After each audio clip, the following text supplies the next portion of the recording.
एक साल पहले एक राजा ने अपने दुश्मन को बुरी तरह हराया था, लेकिन उसने एक ऐसी गलती की जिसकी कीमत उसे पूरी सल्तनत से चुकानी पड़ी। 1192 का तराइन का युद्ध, जहां भारत का इतिहास बदल दिया। नमस्कार दोस्तों, मैं हूं गौतम कुमार और आप देख रहे हैं हिस्ट्री विद गौतम। दोस्तों, पिछला वीडियो में हमने जाना था 1191 का तराइन का युद्ध के बारे में, जहां पृथ्वीराज चौहान ने मोहम्मद गौरी को बुरी तरह हराया था। लेकिन एक छोटी सी गलती ने मोहम्मद गौरी को भारत पे आक्रमण करने का फिर से एक मौका मिला। वो गलती क्या थी कि 1191 में ही अगर पृथ्वीराज चौहान ने उसे मार दिया होता तो 1192 का ये इतिहास दोबारा दोहराया नहीं जाता। इस बार मोहम्मद गौरी ने पूरी राजनीति से अपनी सेनाओं को जोरदार तरीके से तैयार करके ट्रेंड करके 1192 का तराइन का युद्ध में दोबारा भारत पे हमला करने आया।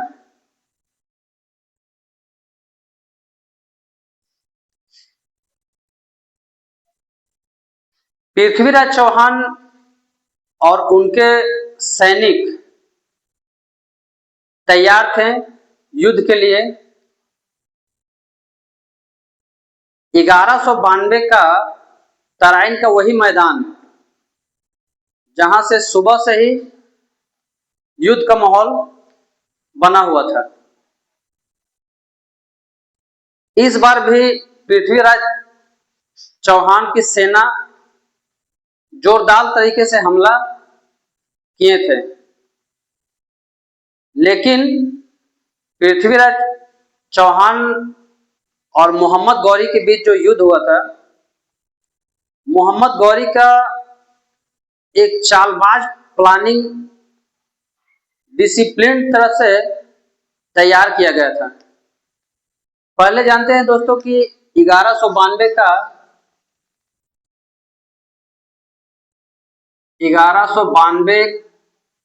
का तराइन का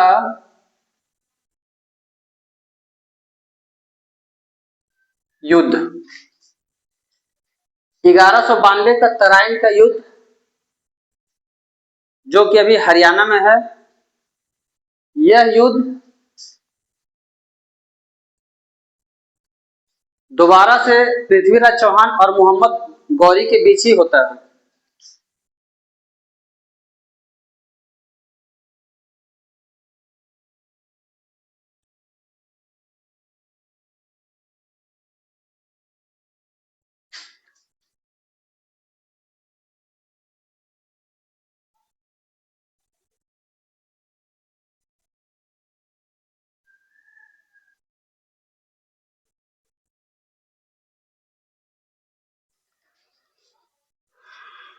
ग्यारह सौ बानवे का तराइन का युद्ध, पृथ्वीराज चौहान वर्सेस मोहम्मद गौरी। 1191 में पृथ्वीराज चौहान ने मोहम्मद गौरी को बुरी तरह हराया था और वो इस युद्ध में घायल होकर युद्ध छोड़ के भाग गया था।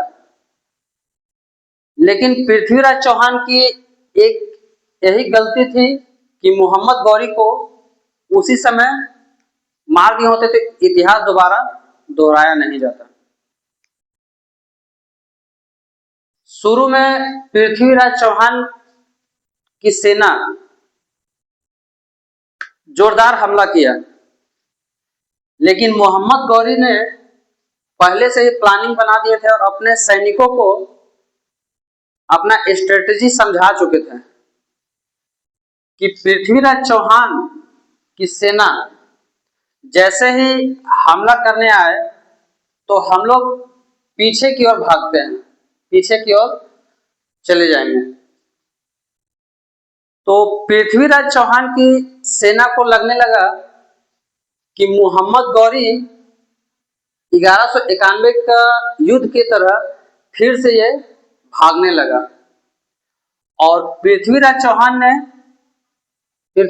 की सेनाएं ने इससे पीछा करने लगे। लेकिन इन लोग को पता नहीं था कि मोहम्मद गौरी का प्लानिंग कुछ और था। तो मोहम्मद गौरी का प्लानिंग ये था कि जैसे इन्होंने हमला करने आगे बढ़ा तो पृथ्वीराज सेना मोहम्मद गौरी की जो सेनाएं थी उसने इधर से फिर घेर लिया, चारों ओर से पृथ्वीराज की सेनाओं को घेर लिया और अंत में पृथ्वीराज चौहान की हार हो जाती है। 1191 में पृथ्वीराज चौहान ने मोहम्मद गौरी को हराया था और 1192 में मोहम्मद गौरी ने पृथ्वीराज चौहान को हरा दिया। और यही मोहम्मद गौरी इस युद्ध में जीत जाते हैं और पृथ्वीराज चौहान की हार हो जाती है, मोहम्मद गौरी को जीत होती है।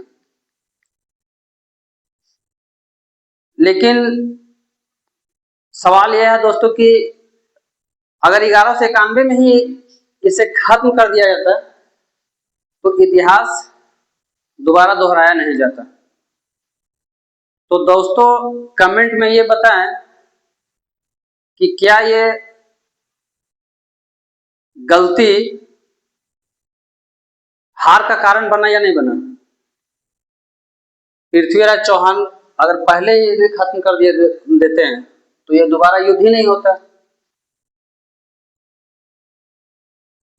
तो दोस्तों अगर ये वीडियो पसंद आई हो तो वीडियो को लाइक करें, शेयर करें और ऐसे ही पावरफुल हिस्ट्री वीडियो के लिए चैनल को सब्सक्राइब करें।